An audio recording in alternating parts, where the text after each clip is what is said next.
امروز 4 ایول است. سلام، من شعله گلخوجه شما رو با اخبار تازه تاجیکستان و جهان آشنا میکنم. اما قبل از این میبینیم که کدام موضوعها را داره. از قلبری مرکزی ملی تستی کی میگذرد؟ در بعضی اختصاصها برای یک جای صدها نفر رقابت میکنند. امروز باشد گروه اختصاصهای دوم اقتصاد و گئوگرافیا امتحان سپرده ایستادند. در قرقیزستان اعتراضگران طلب نمودند که عیبنامه پرزیدنت سابق المازبек Отамбоев لغو کرده شود. و 18 ماه برای نیتی بدرفتاری جنسی با کودک، دادگاه در هلند مرد 56 ساله را در رفتاری شهوانی نسبت دختر نابالغ تاجیک گناهکار دانست. نه این مرد و نه خود دختر که زمان شناس شدنش 12 ساله بود، طوری گفتم این اتهام را قبول ندارد. اما شروع میکنیم از موضوع دیگر. در شهر ژنو بررسی گزارش تاجیکستان درباره رعایت حقوق سیاسی و مدنی به پایان رسید. در این نشست روزهای 2 و 3 ایول نمایندگان کمیته حقوق بشری سازمان ملل گفتند که از بدتر شدن وضع حقوق انسان نگران هستند. اعضای کمیته از هیئت تاجیکستان با رهبری یوسف رحمان داستان کل خواستند شرح بدهند که چرا در کشور آزادی بیان محدود شده است، مخالفان دولت تهدید و تعقیب میشوند و مردم را پیوسته از دسترسی به منابع خبری محروم میکنند. هیئت تاجیکستان به بسیاری از سوالها در این باره پاسخ داد و گفت که مقامات به حقوق انسان احترام میگذارند و برنامه‌های زیادی برای تامین حقوق سیاسی و مدنی مردم قبول شده است. در اول همین هفته ما درباره شروع امتحان‌های ورودی در مرکز ملی تست خبر داده بودیم. مقامات میگویند پس از تأسیس مرکز هنگام داخل شدن داوطلبان به دانشکده و دانشگاه‌ها فساد کم شد. اما در عین زمان حالت‌هایی هم بودند که بعضی افراد با وعده بدون امتحانات مرکز ملی تستی شامل کردن به دانشگاه از داوطلبان مبلغ طلب کردند. جریان امتحان سپاری داوطلبان چگونه صورت میگیرد؟ در گزارش نوبتی تماشا میکنیم. این شب روز داوطلبانی که میخواهند شامل فاکولته‌های اقتصادی مکاتب عالی شوند سرگرم سپاریدن امتحانی یگانه هستند. هر یک پنجمین ختم کننده اقتصادچی، بانکدار و خادم ساحه مالیات شدن است. این هم در حالی است که در بازار کار تاجیکستان متخصصان نسبت به طلبات بیشتر است. دوم کلاستر کاری بانکی. برای چی؟ محدود شدن میخوام که سایگان کسب شد. اکونومیست در همه جاده میتواند کار فعالیت کنند، تنها در جاده صاحبکاری، در جای کاری بانکی، در همه ساحات دیده میشود. در این کسب کار میکنند. در نوع فرخور. در ویلای ما هم دکتر است. من خودم انتخاب کردم این کسب. امتحان یکم برای همه است، اما داوطلبان به 5 کلاستر تقسیم کرده شدند. اینها اختصاص‌های تکنیکی، اقتصاد و گئوگرافیا، حقوق شناسی، طبی و ورزش، فیلولوژی و پداگوژی میباشند. داوطلبان هر یک بخش در روزهای معین امتحان میسپارند. از 3/1 حصه داوطلبان میخواهند طبیب شوند، یعنی برای یک جای 72 نفر راست میآید. برای آزمودن دانش همه داوطلبان امتحان‌ها 2 روز گذرانیده میشوند. دانش ختم کنندگان مکتب‌ها از روی علم‌های دقیق پستر است و بنابراین آنها برای سپاریدن حجت به بخش‌های تکنیکی توکل نمی‌کنند. از یکم تا 7 ایول گروه اختصاص امتحان قسمی A که به همان گروه اختصاص‌ها حتمی است امتحان می‌سپارند. از 8 تا 13 تا 12 ایول گروه اختصاص‌های قسمی B، یعنی همون اختصاص‌هایی که به هر یک کلاستر تقسیم شده است. برای تأمین شفافیت امتحان‌ها در مکتب‌های کشور که موقتاً چون مرکزهای تستی استفاده می‌شوند، از تدبیرهای علاوه‌ای کار می‌گیرند. نخست حجت‌ها و بعد خود ختم کنندگان تفتیش می‌شوند. هویت داوطلبان را طریق ایزی انگشتانشان می‌سنجند. داوطلب داخل سیمخانه فقط با 2 رучка و شناسنامه یا دعوتنامه خود وارد می شود و در تمام سیمخانه ها شرایط مساعد فراهم آورده شده است. با گفته کارمندان مرکز ملی تستی بعضا شکایت های نیز می شود که والدین میگویند برای سپاریدن امتحان فرزندانشان به افراد نامعلوم مبلغ دادند. اما مسئولان میگویند در اتاق‌هایی که داوطلبان امتحان میسپارند کامراهای نظارتی نصب شدند، نتیجه ها مستقیما به پایگاه داده ها فرستاده می شوند. و تقلبکاری امکان ندارد. که داوطلب امروز امتحانش را سپارید، بعد از ساعت 16:00 در کابینت انفرادی آن ورقه جوابهاش از طرف مرکز ملی تستی کارکرد کرده و گذاشته می شود. ولی معلومات دقیق درباره قبول طریق SMS و تلفنی داوطلبان روز 25 ایول فرستاده می شود. فکرم همین است که خداوند کشایش کارش تیاده نسپارد.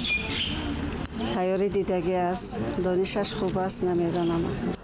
داوطلبانی که از روی اختصاص انتخاب کردهشان بلی ضروری را نمیگیرند به اختصاص هایی که بلشان کفایت میکند انتقال داده می شوند.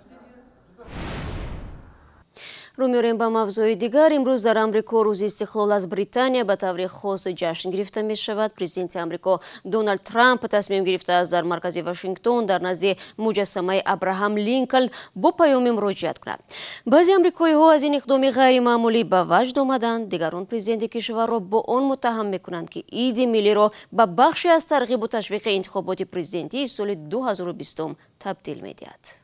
در تجلیل روز استقلال امریکا حضور تانک، ماشین‌های زیر پوش، هواپیماهای جنگی و نشر خطاب‌های رئیس جمهور معمول نیست، ولی پرزیدنت آمریکا دونالد ترامپ مقصد دارد در این روز نظامیان آمریکایی را قدردانی کند. منقدان میگویند رئیس جمهور می‌خواهد یک ایده متحد کننده مردم آمریکا را به معرکه سیاسی تبدیل دهد. دیگران از چنین شکل جشنگیری روز استقلال خوشحالند. با فکرم او پرزیدنت است و وظیفه او صحبت با مردم است. او هم در کنار مجسمه لینکلن همین کار را کردن است. من جانب دارم.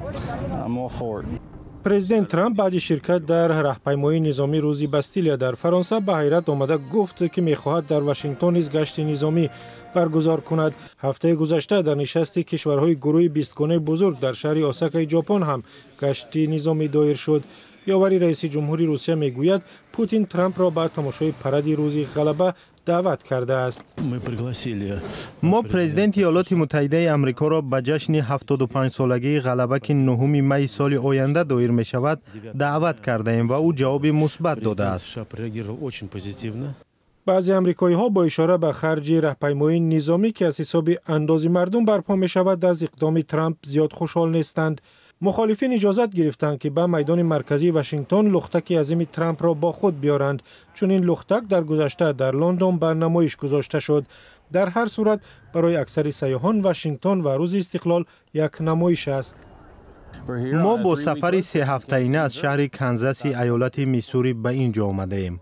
می خواهیم آتشبازی شام 4 ایول را تماشا کنیم. واقعا آتشبازی بزرگترین چاره‌بینی روز استقلال است. ترامپ وعده داده است که امسال این معرکه فراموش نشونده خواهد بود.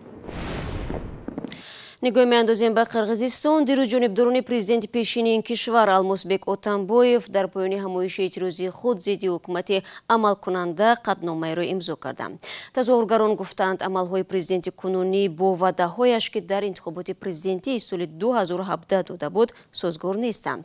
اسکندر خوجا میرزاده گزارش می‌دهد.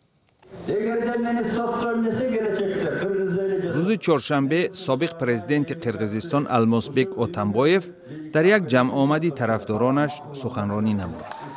جمع آمدگان طلب دارند که عیبنامه اتنبویف لغو گردد. رسانه‌های محلی گزارش دادند که در اعتراض تا 1000 نفر جمع شده بودند. ولی منبع‌های دیگر تاکید می‌کنند که در جمع آمد مردم بیشتری گرد هم آمده بودند. اتنبویف که از سال 2011 تا آخرهای سال 2017 هم پرزیدنت قرغیزستان بوده است، از روی 5 بند فساد، سوء استفاده از قدرت، ثروتمندشوی غیرقانونی و غیره متهم می باشد. 27 ایون قانونگذاران قرغیز مسئولیت اتنبویف را بیکار کرده راه را برای مجازات او باز نمودند. یک عده متفقان نزدیک اتنبویف با عیبنامه فساد به حبس گرفته شده‌اند. خود اتنبویف عیبنامه را بی اساس می شمارد.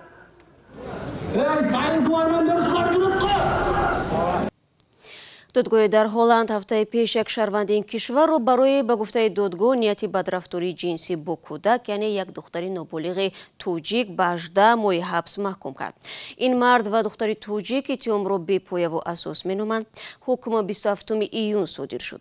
مرافعه دادگاهی اول سال 2015 برگزار گردید و در این دادگاه مردی 56 ساله سابق رهبری یک سازمان خیریه هلندی که به کودکان معیوب توجیک یاری‌ها می‌کرد در تلاش بدرفتاری جنسی با دختری نابالغ توجیک عیبدار دانسته شد.